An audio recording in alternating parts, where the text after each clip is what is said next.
CFL 110, your weekly trip around the biggest stories in the Canadian Football League with Jeff Hamilton and Andrew Hustler Paterson. Presented by Garage Living Winnipeg. Hey, what's going on, everyone, and welcome to another edition of CFL 110 here on the Winnipeg Sports Talk Network. Andrew Paterson, Jeff Hamilton, and holy smokes, what a weekend it was in the CFL. We are all over it for the next 45 or an hour here on WST.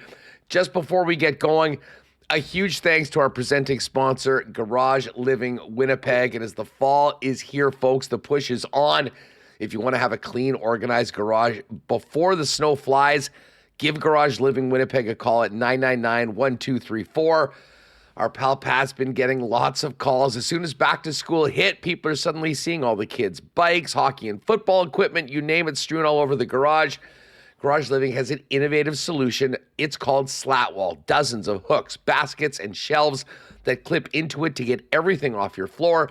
There's even a cool golf club caddy and tire racks to store those winter tires. And the cool thing is you can do as much or as little of it as you want to fit within your budget. Don't miss the chance to clear the clutter, organize and beautify your garage with Slatwall. Garage Living also offers polyaspartic floor coating, made in Canada premium metal cabinetry for a total garage makeover. Check out their amazing work at their website at garageliving.com or give Pat Kanuga a call at 204-999-1234 to book a free in-garage consultation or make an appointment to meet him in their showroom at 981 Main Street. Garage Living Winnipeg. Garages made for living. Jeff Hamilton joins me now. Hammer, what is going on? What a crazy week in the CFL, as if we expected anything different. Good to see you, friend, and good morning. I know maybe I'm going a little bit too behind the scenes here, but I'm in Edmonton right now at the airport, ready to fly home after what was a pretty exciting Winnipeg Blue Bombers and Edmonton Elks game, and we're shooting here Sunday morning. Ahead, going to be doing things a little early this week because I get to head off to Mexico Monday. So I'm all smiles, Huss. It was not only an awesome weekend slate of games, but I'm chasing the sun here, so can't complain. That's for sure.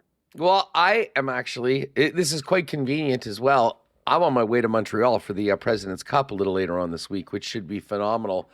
But there was no way we were missing out on this episode this week after. I mean, a week in the Canadian Football League, Jeff, that had so much riding on it, and particularly in Saturday night's Bombers-Elks game. I mean, let's get right to it.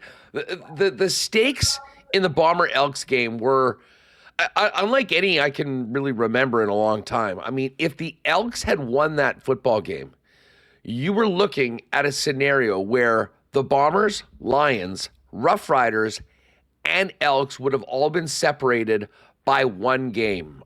With the Bombers win, though, they grab a stranglehold on the Western Division, and I think it's safe to say that the path as of right now to the Grey Cup in Vancouver goes through Winnipeg in November with 4 games remaining, although there still is work left to be done for Winnipeg.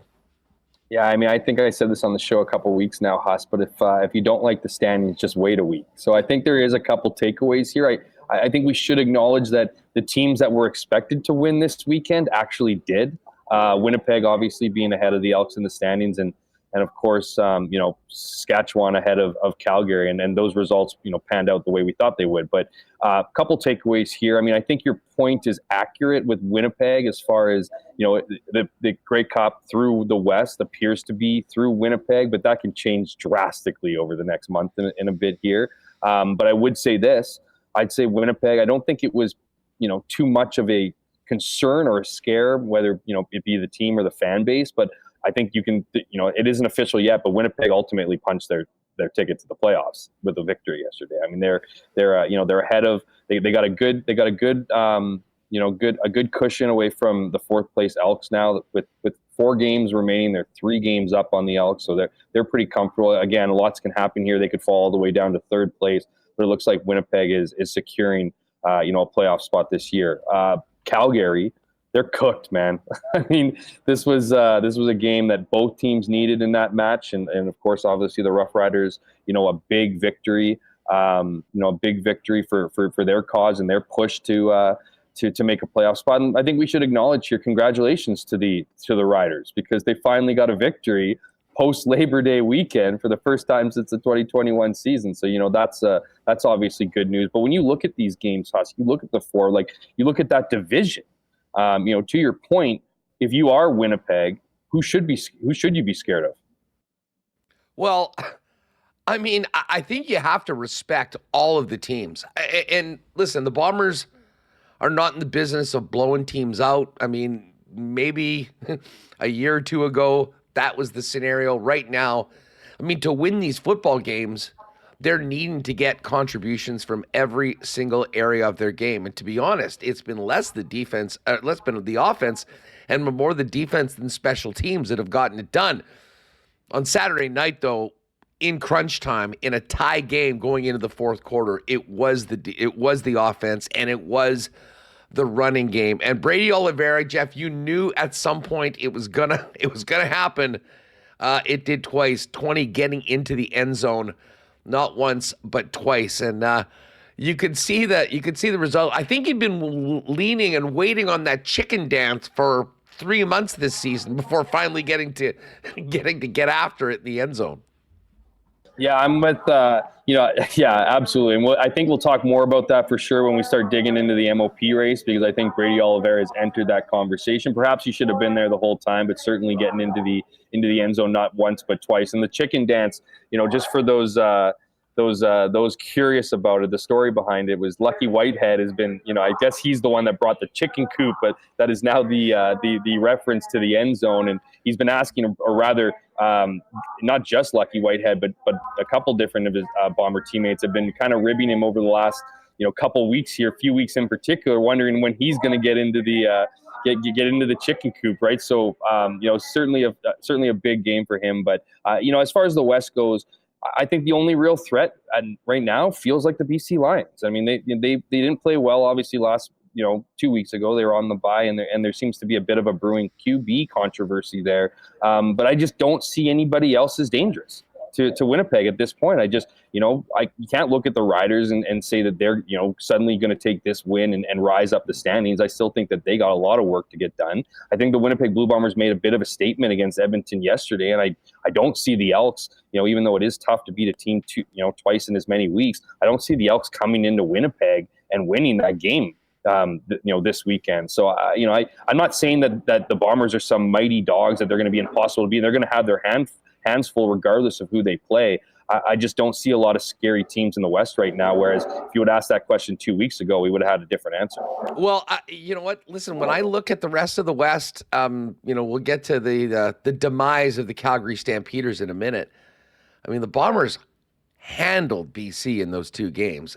And listen, as much as Saskatchewan has struggled and they finally won a game for the first time in 2 months, those games were very, very tight. And if they were to play come playoff time, you can throw all that out.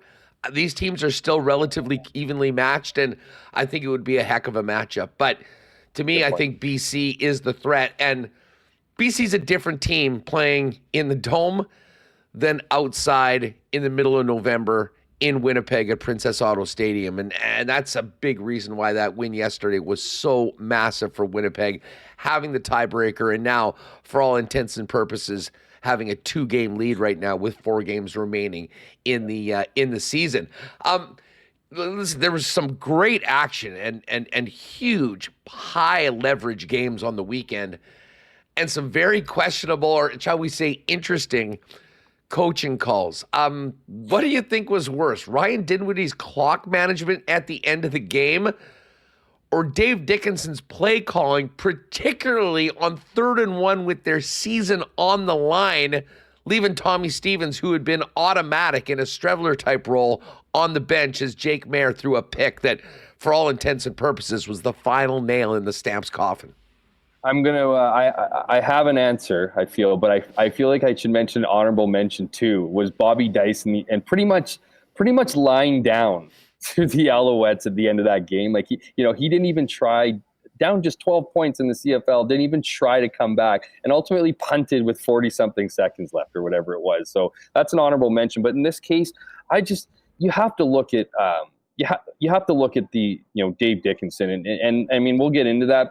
For those who aren't aware of the Ryan Dinwiddie situation, the Argos had an opportunity, I felt, to drain the clock, to go up, with a field goal in the final minute. They had the ball on, I think it was the Hamilton 21-yard line with 1:11 remaining, and rather than running the ball and trying to drain the clock and limit, the time ultimately for the Hamilton Tiger Cats to come back in that game, instead opted to go for the end zone with two throws. Now, the first throw, had Chad Kelly not stumbled and then released it kind of, while he was still tripping, he probably hits the wide open Tavares Daniels in the back of the end zone. Instead, he skied the ball, and that's, an unfortunate one. But then they try to go again. They try to go after it again, and they didn't end up getting it, and so it ended up draining a total of 15 seconds off the clock, leaving 56 seconds for the Hamilton Tiger Cats to come back. As egregious as that was, I just don't think it holds a candle to what Dave Dickinson did. I cannot fathom the decision that he made. In this case, a 3rd and 1, game on the line in around midfield-ish area. Needing to get the first down, of course, rather than leaning on his sure short yardage factory, we'll call him, in Tommy Stevens, who is not, pretty much a guarantee. I think he maybe has missed one, and I believe it was a fumble. But he had earlier in the game, a 69-yard touchdown run on a 2nd and short in what was the longest play in the game.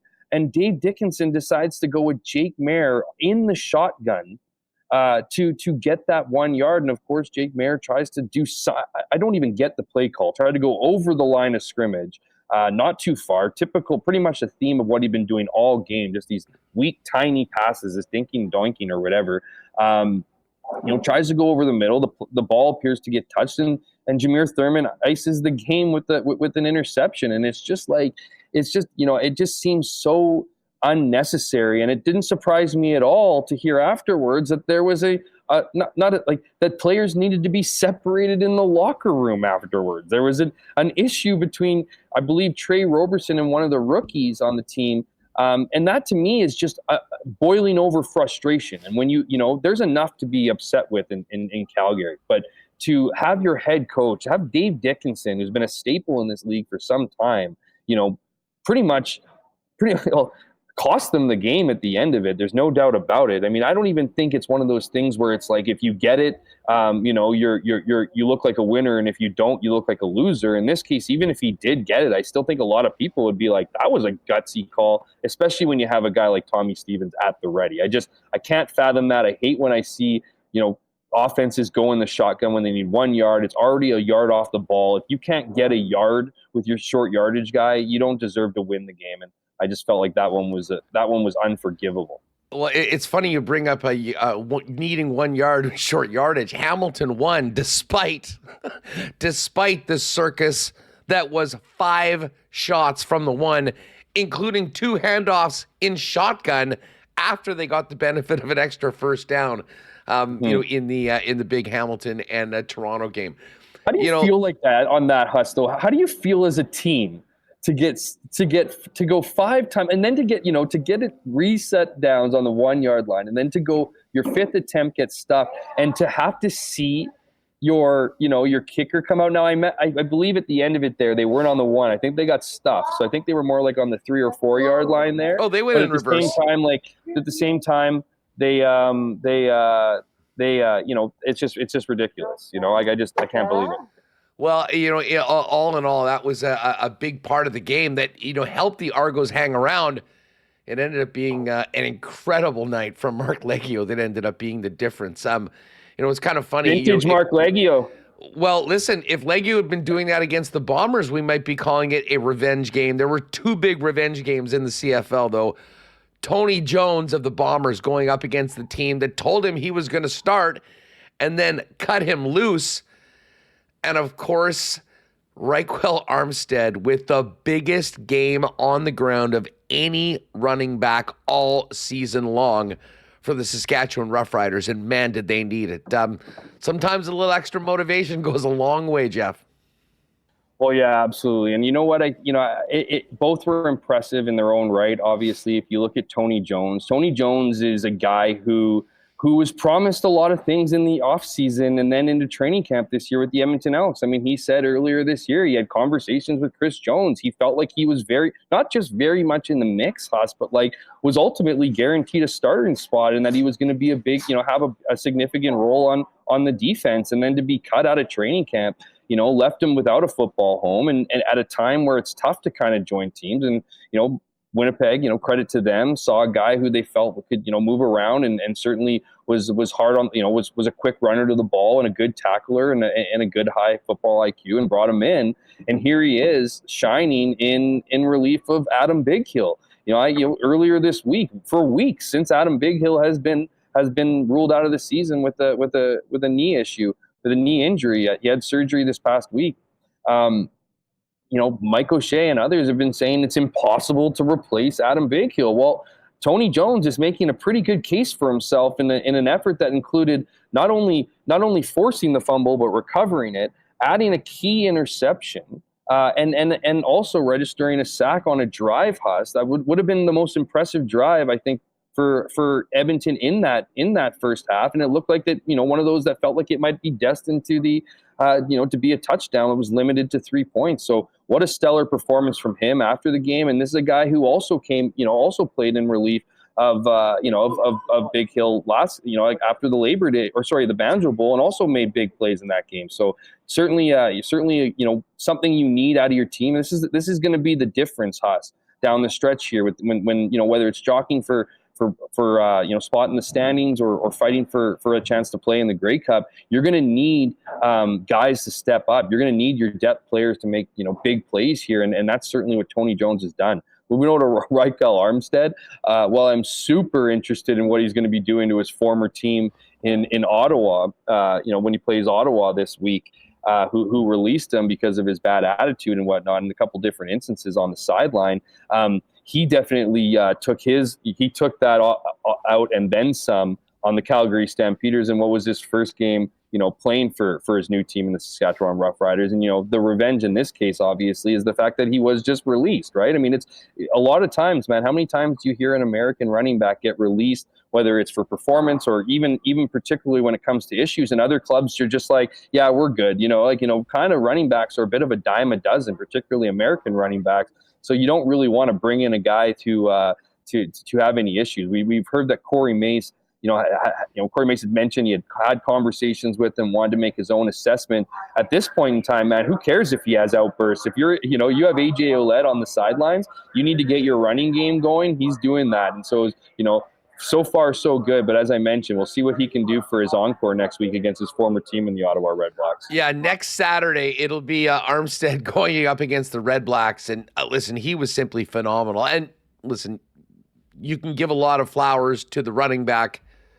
The entire Saskatchewan offense, and particularly that offensive line, was creating massive holes, and Armstead took advantage of it, going for over 200 yards and the biggest performance on the ground by any running back in the Canadian Football League this season. Back to the Bomber game and Elks.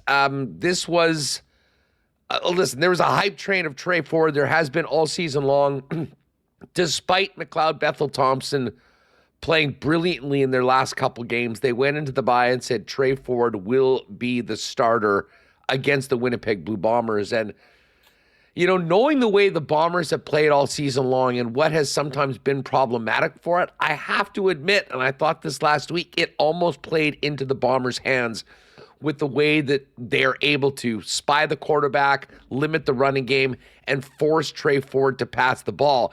And listen, Trey Ford, I can't wait to see what he does over the next number of years in his CFL career.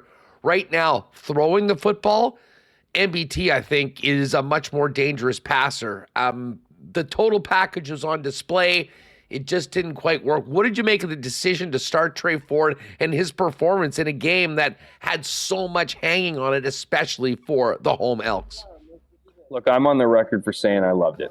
I loved it because I felt Trey Ford deserved to be back behind center. I thought McLeod Bethel-Thompson, as you mentioned, has played well in those, that sweep of the Calgary Stampeders for the first time, mind you, since 2004 that they've done that. But it was against a crappy Calgary Stampeders team. It's not that I'm saying that I'm not trying to make an argument against McLeod Bethel-Thompson as much as I'm trying to suggest that Trey Ford, he is the present. He's likely the future. We'll see what happens with his expiring contract here. But he's a guy that I think brings a lot of excitement. I think he was playing great football. You bring him in, to play against Hamilton in that beat down that the Ticats delivered them, and he throws 3 touchdowns in the fourth quarter. And then he rails off 2 victories in a row, I believe, against the BC Lions and Saskatchewan Roughriders, and then he gets hurt, right? So, I think he deserved to get back there. I do agree with you. I think it did play well into Winnipeg's hands, in that they, at the same time, though, they were down some linebackers, right? Kyrie Wilson was supposed to come back. He helps great with the run defense. And, Adam Bighill is out. I mean, I just, was pumping Tony Jones' tires, so I guess that wasn't too big of an issue. But I do think that they did a great job spying them. It's interesting to me, though, because there were moments in that game, Huss, where I felt like Trey Ford is trying to be a CFL quarterback. Trey Ford needs to start being a Trey Ford quarterback right now. Like this guy, I felt like, and that's reflective in his stats, right? I mean, he only, I think, heading into that game yesterday, had only attempted about 12 different runs. In fact, had the same amount of yardage as McLeod Bethel-Thompson, who we just talked about being a pocket passer. So, this is, I do think that there is growth to be had here. I do think it's, I don't think it looked good. I wasn't surprised that they went to McLeod Bethel-Thompson by the end of the game. I was actually quite surprised they didn't go to him earlier, just given what had occurred earlier in the game with Ford losing a fumble in the first half, as well as throwing an interception and not being able to march down the field to score a single point in the first half. But he did find a little bit of his groove. There is those moments in the game too, Huss, where you realize just how athletically gifted this guy is. And I'll point to one. I'm sure, viewers won't even know what I'm talking about. Maybe some will, but there was a time where he was being chased down. That was the other thing, right? He was getting chased a lot in that game. And then there was one play, though, he rolled out to his right and he was just about to get tackled and he's fallen to the ground. And the guy uses a flick of his wrist and the ball travels about 20 yards to the sideline. It's only about 2 feet off the ground, but I thought to myself, wow, this guy is, a talented specimen. So I do think I do agree with the choice. I think it will be an interesting choice on who they go back to. Well, their season's on the line next weekend in Winnipeg. Exactly. But their season, you could argue, was on the line this week. Well, and I thought they went with Trey Ford. That exactly. was a big vote of confidence for him too. And I also would say this, I wrote about this. I talked to Trey Ford, and I talked to McLeod Bethel-Thompson, and I talked to interim head coach Jarius Jackson. I have a piece up on the Winnipeg Free Press I put out yesterday because, I was curious about that whole situation. Does Trey Ford want to be in Edmonton? Is he good teammates with McLeod Bethel-Thompson? There's been moments about him in this season talking about, how he didn't accept the short yardage package earlier in the year under Chris Jones and what that relationship was like. So I covered all those things. And I thought that Jarius Jackson going to Trey Ford was a bit of self-preservation, to be honest with you. I felt like, with Trey, and I'm hearing that Larry Thompson, the new ownership of the Elks, likes Trey Ford. So if this is your quarterback of the future, he better like his head coach, or he's probably not going to sign there. So to me, I felt like this was Jarius Jackson, telling Trey Ford, I'm your guy, I have your back. Because if he didn't start him, it would just be another, footnote in the story that's been looking away from Trey Ford. So I don't know, but it does set up an interesting conversation, Huss. Who do you go with this week with the season on the line? Well, listen, I said last week, I thought that McLeod Bethel-Thompson gave them the best chance to win against the Winnipeg Blue Bombers. And I'll double down on that for this game. This is the thing, though, with the loss, the Elks are now, a game and a half back of the Saskatchewan Roughriders. They could have been one game out of first place. Right now, it's very much up in the air whether they even make the postseason. And this game will be like a playoff game for this club. I think Jarius Jackson absolutely has to do, in his mind, what he thinks gives him the best chance to win. But I'll be honest, I think that would have been the scenario last week, and they went with Trey Ford. So maybe they do run it back with Ford and see what he can do. And if not, they're already working on next season. I just want one thing. Like with Trey Ford too, though, he hadn't played in a few weeks. So with the 2 games and including the bye week or whatever, you got to give him some time to play here. You know what I mean? Like just making this, they don't have time. They got to win. I know. When I say time, sorry, it's not giving him time to play here. I'm saying that you knocked the rust off this week. So you're assuming that you get the best of Trey Ford this week. So I think that's got to be part of the equation too. Well, it certainly will be. But as we mentioned, I mean, that was such a high leverage game for Edmonton with everything that they've done. And now for their great winning 5 of 6, they're 5 of 9 right now. And, really in a lot of ways absolutely have to, and we'll get to the schedule in a minute, have to win that head-to-head game with Saskatchewan and pick up another game on them over the course of the final 5 games of the season. Let's head over to the East, because while we were talking a lot about the playoff implications of this weekend in the West, Hamilton, and hand up, I was probably the first one to do that. I've sort of written this team off, but we did say there was a caveat. If they found a way to beat the Toronto Argonauts, sweep the season series, and end up going into next week just 2 games back, but knowing that they have the tiebreaker, I don't want to say all bets are off, but the race is very much on. And listen, credit to Mark Leggio, 6 for 6, a clutch field goal on the final play of the game to walk it off. The Ticats have very much made this final month of the season interesting.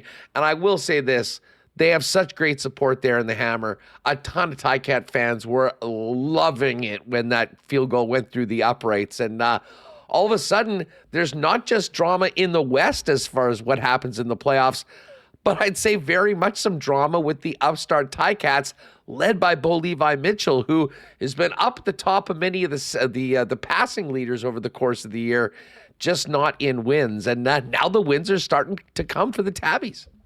The Boveralls. Are you buying into the Boveralls? He's 3-0. For those who aren't aware that Bo's been wearing these Steel Town overalls, if you will, to the last 3 games, and has won on each one of those. I'm in no position to suggest like an "I told you so" moment or anything like that. I haven't been high on the Ticats, but I have been intrigued by them, and I over the last little while here, and especially just looking at the league, just looking at the season this year, and how teams have got what happens when a team gets hot. I mean, the Edmonton Elks started the season 0-7. And now they're trying to be the first team in league history to make the playoffs after starting with 7 straight losses. So it is a wacky year, and I wouldn't be surprised at all if we're getting down to the last couple weeks here, and it's still topic of conversation. And it's one of those things, Huss, that you look at the schedule here. It's 4 games with each of them. They don't play each other. That's done. But the Ticats, having won all 3 games against Toronto, which as a caveat, even if they don't make the playoffs. Even if Hamilton doesn't make the playoffs and doesn't go on to compete for the Grey Cup, I think the fan base is going to be pretty happy with the fact that they swept, the Toronto Argonauts this season. That's the next best thing. That's got to be the next best thing for sure. But when you look at the schedule here, Huss, you look at, tell me which is more difficult. Okay, in Hamilton, they head to BC. Okay, that's going to be a tough game, obviously. Then they have to head to Winnipeg. Winnipeg's lost 4 games at home since the COVID-19 pandemic hit this world. Then they have to play Calgary at home. That seems like a game that they can win. And then they play at Ottawa. Now, Ottawa is super banged up right now. We'll see what it's like in 4 or 5 weeks. Obviously, that a lot can change by then. But of course with Toronto too. Wondering if that game will count, right? At the end with Ottawa, they might have already locked up second place. Hammer, quick note. That Bomber Ticat game is actually in Hamilton at Ivor Wynne. And, we talked about this. I don't know whether it was on CFL 110. That is a place where the Bombers, despite all of the success they've had, they haven't won there in like 7 or 8 years. Yeah, sorry, perfect. You're absolutely right. And I actually did write it down here versus. So yeah, and that one is 100%. I was talking about that last week. So sorry, listeners, for that mistake by me. But yeah, that's a tough place. They haven't won in Hamilton since before 2017. Now they haven't had a ton of games. They're not in the same division, and of course with the COVID year, I don't even think they went to Hamilton. Regardless, that's not going to be an easy game. Flip over to Toronto here, Huss, and hopefully I do have the schedule right on this one. They play Montreal at home. So that one's not going to be necessarily easy. They want to be rolling, they want to be playing their best football heading into the playoffs. Then they're at Winnipeg, okay, and that's not going to be that one's not going to be an easy game. Obviously, I'll use my point that I used for the incorrectly last one. Only 4 losses for Winnipeg since the COVID-19 pandemic. So again, that one's not going to be an easy one. And Winnipeg will surely be still playing for something in a couple of weeks. Then they got to play Ottawa at home. Ottawa needs to, They obviously want to keep their second place, so that's going to matter. And then they travel to Edmonton. And I'm telling you right now, unless Edmonton goes on a real big skid here, that game's going to matter. And even if the game doesn't matter, do you think the Edmonton Elks are going to want to show the fans at home their appreciation for what's been a increase? How about showing their owner, the guy that's taking over in the offseason? Exactly. All of the above. All of the above. There's going to be a lot of incentive there. So what I guess my point here is to say that those aren't easy schedules for either teams, and both teams will have to be playing their best football. And while it is a tough situation for Hamilton here. It's a massive benefit that they have the season series and they don't have to do 3 games in 4 and only 2 in 4. Coming out of this weekend, I mean, listen, there were a lot of highs and some great action on the field. There were a couple things both on and off the field that were a little sketchy and quintessential CFL. What was the tougher look? Excuse me. The chewed up grass at BMO. I can already hear the TFC and the soccer hardos trying to get the CFL out even more because of what was going on that field. Or a GoFundMe in Saskatchewan for the fines of Miles Brown, who got dinged again after knocking a Bomber quarterback out in the rematch last week. Yeah, let's start with the turf at BMO Field. It was a bad look. There was a lot of slipping. There was a lot of and including on that that mentioned play on Chad Kelly when he missed Devarius Daniels in the back of the end zone. You see players changing cleats. You see them pulling grass out of it. It wasn't like it was like a horribly bad weathered game where it was like a mud bowl and stuff like that where you can kind of whatever. It was loose grass from apparently soccer being played earlier. Or not long before that game, and whatever. I think where it doesn't look as dumb, if you will, as the GoFundMe, and we'll get into that quickly. And don't want to spend too much time on it, but here we are. No one got hurt. If somebody, if Chad Kelly or one of the quarterbacks or any player for that matter, particularly any notable player, any star player, any starter for that matter, gets injured there, it becomes a story. It becomes a player safety thing. It becomes an issue. People start ripping BMO Field, but nobody from both teams, nobody seemed to have suffered any issue, which I think is, I'm not going to suggest is a miracle. I'm not saying that, somebody should have tore their knee or whatever, but when you have ground that's shaky, and you saw it, not just in the quarterback play in the pocket, but whether it was the running back, cutting was almost impossible. Guys defending were slipping. So, obviously it becomes a little bit riskier to help, but it was, the fact that nobody suffered any serious injuries, I think saves them for how dumb the CFL might look. And, while this isn't necessarily attached to the CFL, it is attached to the fans. And we know how important fans are to this league. And, I'm not going to sit here and shit on the Riders faithful. I know they're very passionate. I love that fan base for what they are and what they bring to the CFL. And without them, the league wouldn't be as good as it is today.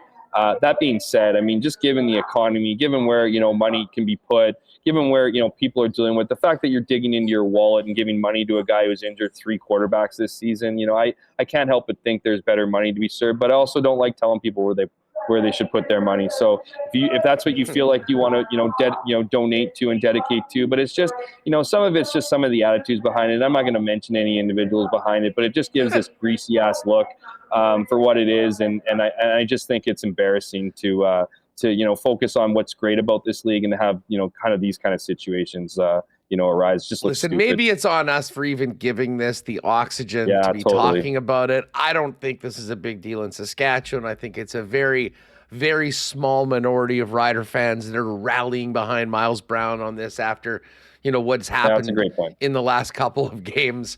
And as I say, everyone can do what they want.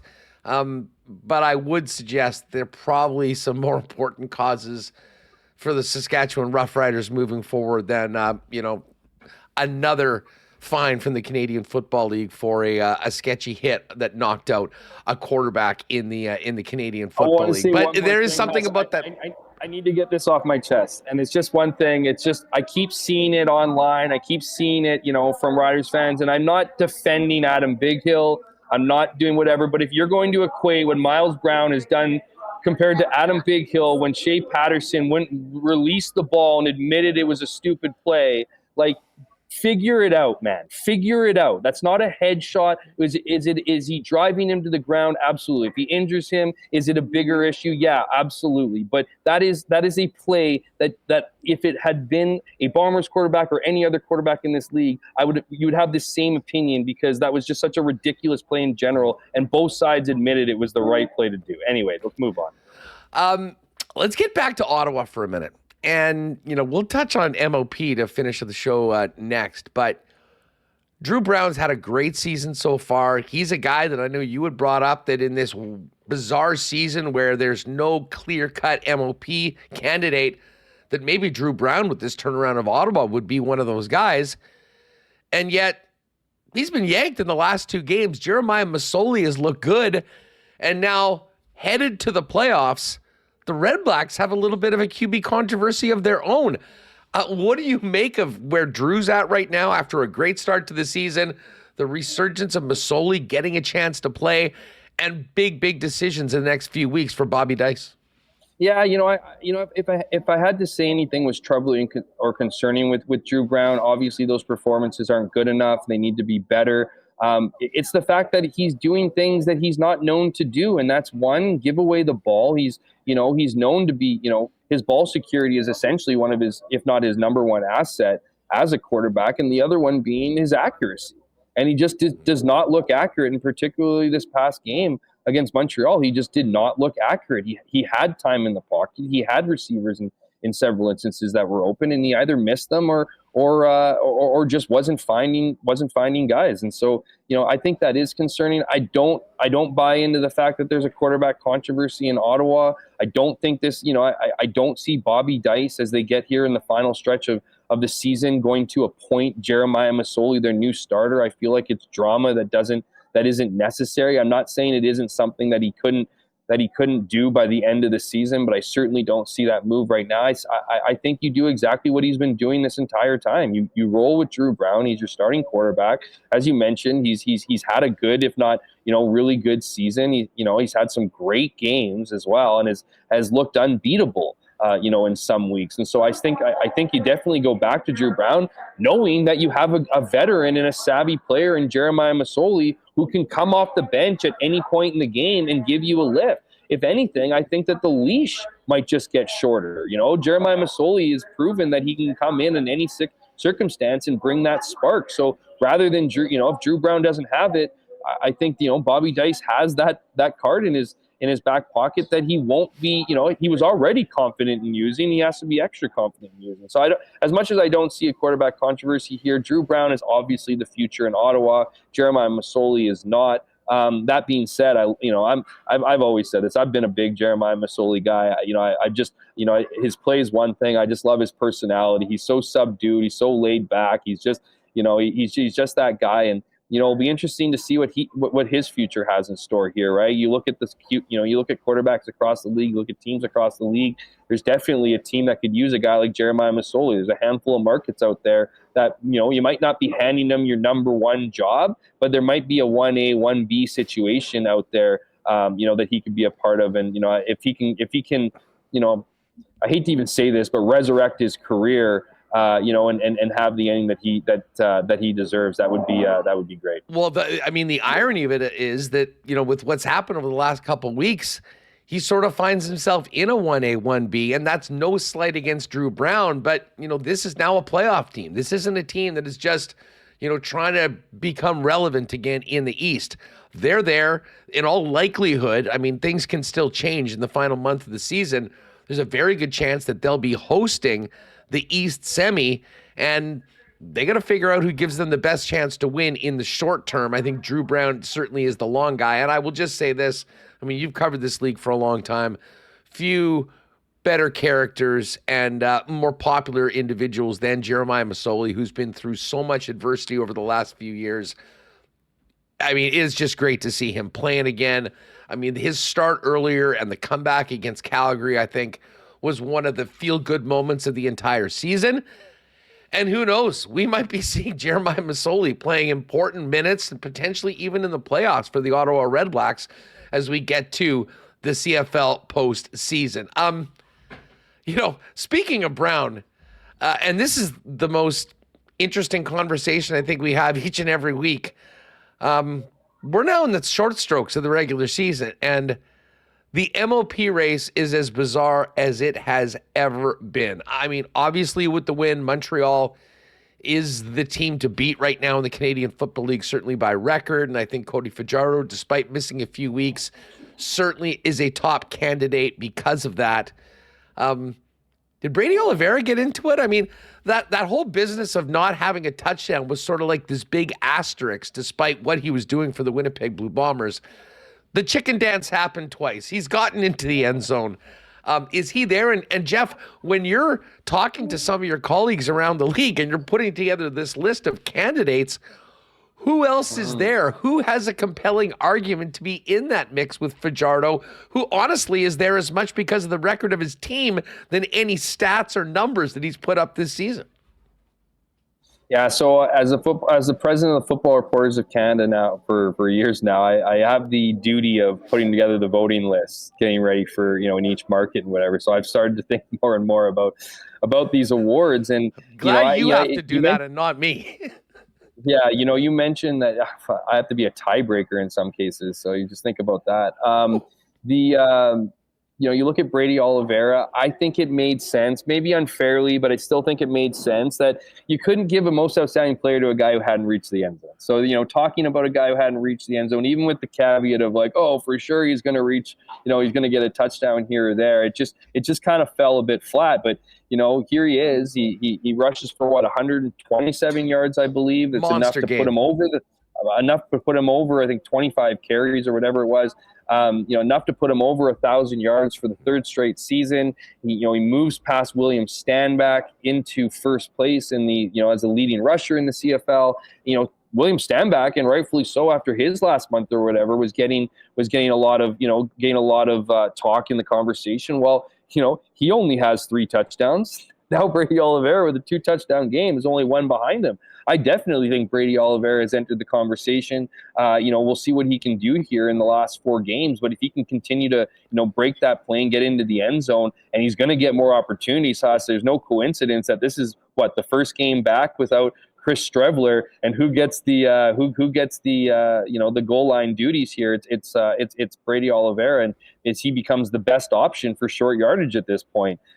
So if he can get even more touchdowns in, I do think it matters. I'm not saying that he shouldn't get consideration if he just has 2 touchdowns, on the year, but just given what he's been doing. The other part too, Huss, with Brady is that he's been such a massive piece of an offense that's been struggling all season long. It's not like he's, the best. Well, he is the best weapon in that offense, but it's not like he's a great weapon amongst all these other weapons that are opening up. He's often being leaned on to be that difference in games, regardless of whether or not he's punching in touchdowns. There's a reason why Chris Strevler still leads the league in rushing touchdowns, because Brady has been a big reason to why they get down there in the first place. So to punish him for not kind of finishing the job and allowing Chris Strevler to kind of get his flowers for being the short yardage specialist that he is, I think maybe we should be putting a little more attention to him. I do think Cody Fajardo, he didn't throw the lights out this week, but I do think he reminded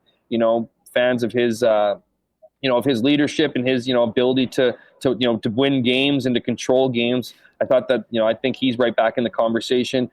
I think it's a bit crazy in a way, but I'm buying a little bit of the conversation towards Bo Levi Mitchell. Bo Levi Mitchell is leading the league in yards still, and the numbers are smiling on Bo. The numbers are smiling glowingly on him, Huss. If the Hamilton Tiger Cats weren't where they are in the standings, likely to miss out in the playoffs, I think that Bo Levi Mitchell, I mean, this is kind of like Dr. Obvious too, right? It's like, or Captain Obvious, where, in the sense that, like if he had a better record, then he would win. But here he is, man, with almost 70% completion rate, 4,000, the only quarterback so far to hit 4,000, passing yards in the season. The next closest person, mind you, is Jake Mayer at 33.54, which tells you something given how, the season that Jake Mayer's had. But he's got 24 touchdowns to 13 interceptions. That's a great rate. And I'll point to those 13 touchdowns, Huss. It was weeks ago that Collaros tied Bo Levi Mitchell, I believe, 12 interceptions. So he's been better with the ball. He's been able to control to limit those costly turnovers that were plaguing not just him, but his offense and the Ticats as a whole. So he's back into the conversation. You look at other guys, there's the Roland Milligans who, congratulations to him. He missed this past week to welcome, I believe his first child to the world. I'm not 100% clear on that, but a child nonetheless. He's a guy who's tied for the league lead with Trey Ford for interceptions and is leading, I believe, still special teams tackles. That's a pretty outstanding effort. And you look around the league, whether it's different receivers. I like what Reggie Begelton has done this year. I don't think that he's going to get that because of where they're at, but I like what he's done. Justin McInnis is still leading the league in receiving yards. I also like Justin Hardy, but I mean, I just don't think those guys, I just don't think any of those receivers have stood out to be an MOP candidate. But I definitely think that there are, I think when you get closer to the top in some of those earlier names, that we are getting a bit of a tougher race than we envisioned even a week or two ago. I'll say this. I mean, it was preposterous to think that we'd be talking about Bo in the MOP race just because of where the Ticats were. This win this past weekend against Toronto, adding a little bit of suspense to the final week of the season and keeping the Ticats in it could very well change that. I mean, much like last year, Chad Kelly running away with it as the Argos ran away with a 16-2 record. I mean, I still think that Cody Fajardo is the favorite right now, but here's the thing. There's a lot of football, a lot of high-stakes football left to be played in this final month of the season, and I think there's a lot of guys that have the opportunity to barge into it. And listen, we all know when it comes to voting for these sort of awards, I mean, you can say we're talking about the entire season. There is something to be said about what have you done for me lately. And I would offer up that these final 4 games of the season for everybody involved are going to maybe have a little bit more impact when it comes to the voting for the MOP. Something tells me this is not the last time we'll be having this conversation on CFL 110. Hammer, listen, before we go, we don't have lines out yet. You can check CoolBet for that as we get into the week. The rematch, it was the final game of this past weekend. It leads off this upcoming weekend. Elks and Bombers. Elks now really playing to keep their season alive against Winnipeg. The upstart Ticats going into BC to take on the Lions coming off a bye after they disappointed the previous week against the Toronto Argonauts. Redquill Armstrong going up against his former team in Ottawa in a game that Saskatchewan absolutely has to have if they want to continue to book their ticket to the playoffs.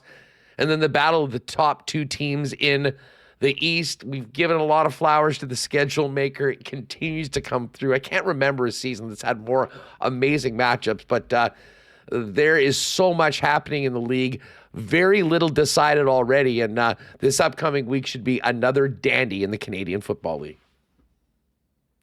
Yeah, absolutely. I mean, there, as is often the case every week, there is no shortage of juicy storylines. As we mentioned pretty much off the top of the show, this is pretty much a do or die game for the Edmonton Elks. This is going to be a tough one for them to come into Winnipeg, but they have played good football over the last while here, and I do think they're going to give Winnipeg a run for their money for sure. You look at that Hamilton. You look at the Hamilton and BC game and the Montreal and Toronto game, and Toronto needs to stave off the Montreal Alouettes. Right? They look good this past week. They weren't playing that great for the a couple weeks before this past weekend, but they look like they found their groove again, and that defense is looking good as well. If Toronto loses that game and Hamilton finds a way to beat BC in a very difficult enemy territory at BC Place, then that's going to be ramping up even more, man. I mean, I'm almost kind of wishing things happen sooner than they have. There is time for things to figure themselves out. So even if it doesn't pan out, there's still obviously a chance. But I also look at that Saskatchewan game in Red Blacks, man, because even Saskatchewan winning that game against Calgary, I'm still not convinced that that they're necessarily trending in the right direction. You're playing against a Calgary team that's fighting in the locker room afterwards and is having a major issue. And the big news coming out of there is there's a quote unquote generational gap between the guys in their late 20s, early 30s, and the guys in their mid or early 20s, mid 20s. I don't know. I'm just not putting too much stock into that. So I think that one's a big game. Who knows? Maybe something's got to give. With Saskatchewan and whatever, but another great slate, another good group of games, and we're gonna and a lot of implications on the standings. So we're gonna be able to break it all down again next week, and I'm looking forward to do that with you. Yeah, there's absolutely no duds on the slate this weekend. Every one of the games, start to finish, has major playoff implications. And, of course, we'll be all over it here on CFL 110. Once again, a huge thanks to our presenting sponsor, Garage Living Winnipeg. Check out their great work at garageliving.com. And if you'd like more information or get a free in-garage consultation, give our pal Pat Canuga a call at 204-999-1234. Hammer, nice to get after it a little early this week and get it out. We will talk to you next week when we are both back in the city on that final stretch of the CFL playoffs and getting ready for some outdoor football in November around the Canadian Football League as the quest for the Grey Cup in Vancouver continues. You have a great one and a nice trip. We'll talk to you next week. You've been listening to CFL 110. Tune in next week for more great Canadian football discussion.